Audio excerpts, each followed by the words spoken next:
This is the summary created from the video. Lecture 4, When to Speak and How.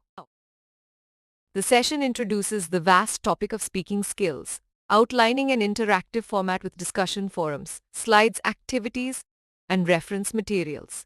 It covers a speaking skill self-assessment quiz, an introduction to speaking concepts, voice skills, listening to speaking, strategic speaking, and group speaking.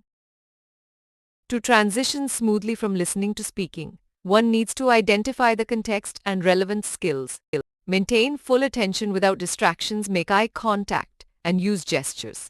Multitasking should be avoided as focused attention is crucial for better performance.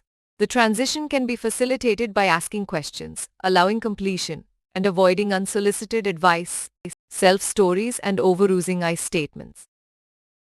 Informal group discussions, evaluating attitudes and finding conversational openings is essential. Nonverbal cues like hand raising and body language can indicate the intent to speak, and forceful intervention may be necessary in competitive discussions.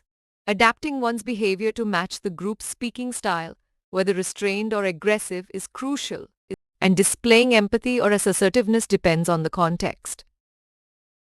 Gender differences in communication patterns are evident, with men perceived as more aggressive and focused on status, while women are seen as creating connections. Women often feel men propose solutions rather than listening to share problems. Communication is symmetrical when understanding, but asymmetrical when advising. Women saying sorry is often misinterpreted as admitting fault rather than regretting the situation. An assignment survey will scientifically assess gender perception differences in the Indian context. Voice and tone play a significant role in conveying emotions and personality. Average speaking rate and articulation help convey emotions, while speech patterns like intonation, pronunciation, and substitutions identify the speaker's origin. Emotions like anger, fear, and happiness are communicated vocally, revealing an open-ended question. Personality traits like aggression and submission reflect in vocal patterns over time. Simple techniques like volume, pace, and pausing can significantly improve one's speaking style. Please stay tuned for more summary videos.